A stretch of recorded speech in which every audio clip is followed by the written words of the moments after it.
I'm Kyle Artell from Raincoast, and we're going into the Great Bear Rainforest to collect some bear hair to research how the bear populations here are doing. I'm looking at how bear populations respond to changing salmon abundance. To see, we know that bears here are quite reliant on good supply of salmon each fall.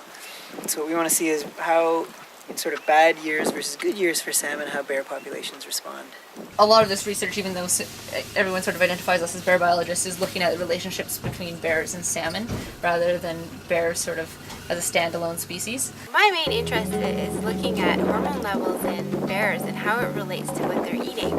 What we're finding is that bears that don't eat as much salmon have higher levels of stress hormones.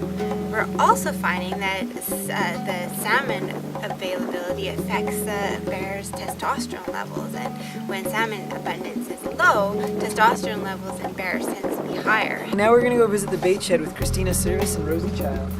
We are pumping bait to use as a non-reward lure for the bear monitoring project, which is a very smelly substance involving fermented fish that has been allowed to rot for a long time.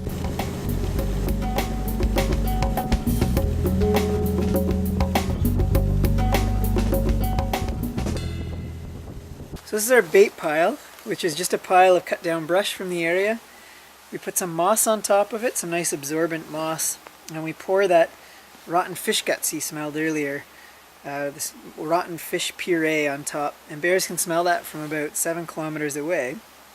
They come to investigate what it is, and they find they have to step over this barbed wire that's surrounding the site.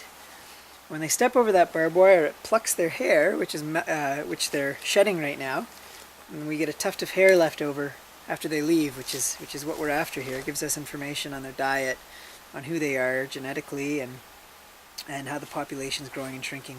Is either coming in or leaving the site, and we'll find fur from here to here, out and around the barb.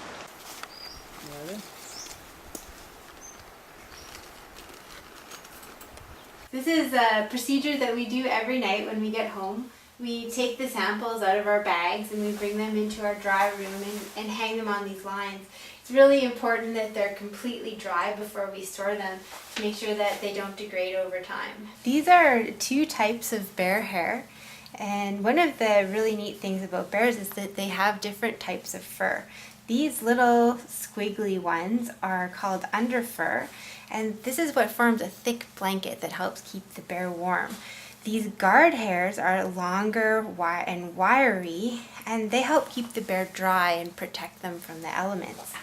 What's interesting and what's really important for our project is that the hair only grows for about 6 months a year. So it starts growing when the bears come out of hibernation, and it stops growing in the fall before they enter their dens.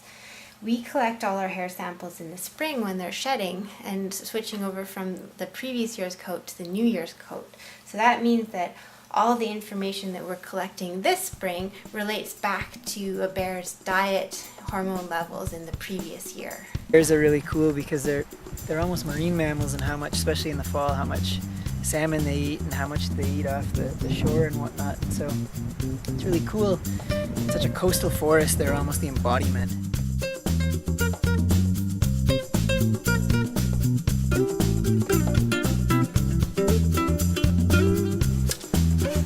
Raincoast Conservation Foundation HQ, and this